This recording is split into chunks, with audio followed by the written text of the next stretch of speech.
மத்தேயு 25வது அதிகாரம் முதல் 10 வசனத்தை வாசிக்கணும். பரலோக ராஜ்யம் தங்களுடைய மணவாளனுக்கு எதிர்கொண்டு போகிற 10 கன்னிகைகளுக்கு ஒப்பிடப்பட்டிருக்கிறது. எல்லாரும் என்னையே பார்த்துக்கிடுங்க. என்ன பார்த்தாலே உங்களுக்கு பாதி பிரசங்கம் புரிஞ்சிடும். அதுக்காக தான் என்ன பாருங்கன்னு 10 கன்னிகைகள். 10 கன்னிகைகள் என்றால் புருஷனை அறியாதவர்கள் 10 பேராக. 10 பேரும் பாவமற்றவர்கள். ஒரே இடத்துல தான் உட்கார்ந்து இருந்தாங்க. 10 பேர் ஒரே நோக்கத்தோடு இருந்தார்கள். நான் இப்படியாக பிரிக்கிறேன். 5 + 5 5 பேர் புத்தி உள்ளவர்கள், 5 பேர் புத்தி இல்லாதவர்கள் அப்படின்னு இருக்கு இல்லையா? புத்தி உள்ளவர்கள் 5 பேர். ஆனா அதுக்கும் பாருங்க, உங்களுக்கு ஒரு கிளிப்பிங் எடுத்து வச்சிருக்கேன். அந்த எண்ணெயோடு கூட விளக்கையும் கொண்டு வந்தவர்கள். புத்தி இல்லாதவர்கள் அவங்க எண்ணெய் கொண்டு வரல, விளக்க மட்டும் கொண்டு வந்தவங்க. இவங்க 5 பேர். 10 பேரை ஆண்டவர் இப்ப 2ஆக நம்ம பிரித்து காட்டுகிறார். என்ன கவனிங்க, ஒரே இடத்துல தான் இருந்தாங்க, ஒரே ஆளுக்காக தான் எதிர்பார்த்திருந்தாங்க. ஆனா 5 பேர் காணோம். 5 பேர் போகல, பரலோகத்துக்கு போகல. ஆண்டவர் என்ன தெரியுமா சொல்றார்? இவங்க 10 பேருக்கும் வெளிப்புறமா எல்லாம் ஓகே. நான் சொல்றதை யாரும் தப்பா நினைக்கிற கூட. நான் இதை சொல்லியே என்கிட்ட பலர் கேள்வி கேட்டதும் உண்டு. எனக்கு அதனால பரவாயில்ல. நான் இதை ஒரு இடத்துல சொல்லி ஒருத்தர் என்கிட்ட சண்டைக்கே வந்துட்டார். எனக்கு தெரியும் நீங்க சண்டைக்கு வரமாட்டீங்கன்னு. என்னால் உங்களுக்கு புரிவதற்காக சொல்லி 10 பேரும் வெளியே ஒன்று போலதான் இருந்தாங்க.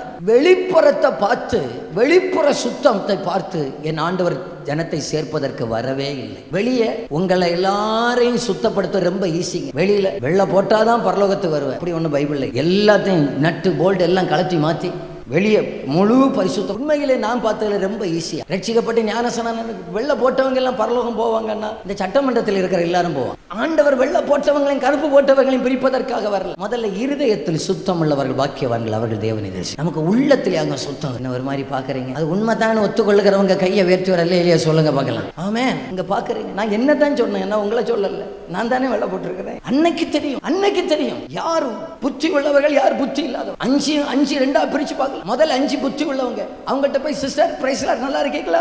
ரொம்ப நல்லா இருக்கிறோம். எங்க போறீங்க?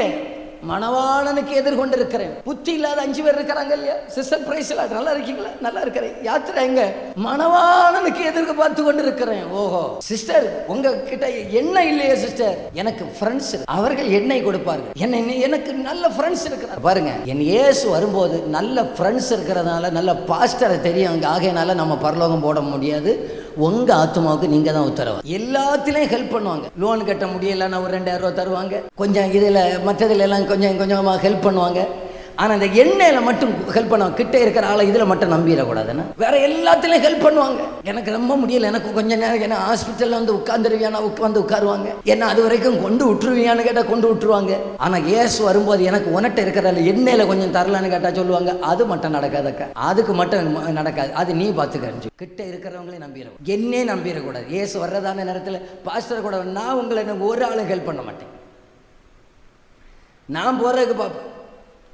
நான் என்ன ஒய்ஃபுக்கே ஹெல்ப் பண்ண மாட்டேன், என் பிள்ளைகளுக்கும் ஹெல்ப் பண்ண மாட்டேன். ஏன்னா நான் தேவைக்கு அதிகமாக எல்லாருக்கும் அவங்களுக்கெல்லாம் சொல்ல வேண்டியெல்லாம் சொன்னாச்சு. சரிதானா இல்லையா?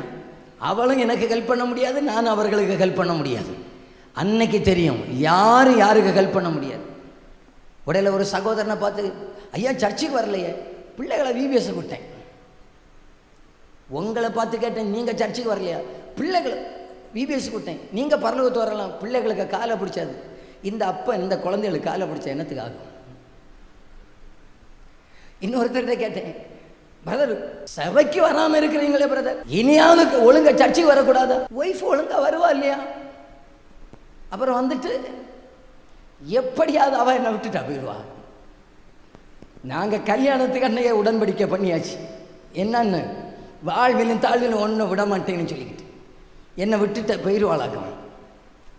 அது மட்டும் நடக்காது, அது மட்டும் இங்கே நடக்காது. இதில் வருகையில் மட்டும் நடக்காது. புத்தி உள்ளவர்களை தன்னோடு கூட சேர்த்து கொள்வதற்காக வரப்போகிறார்.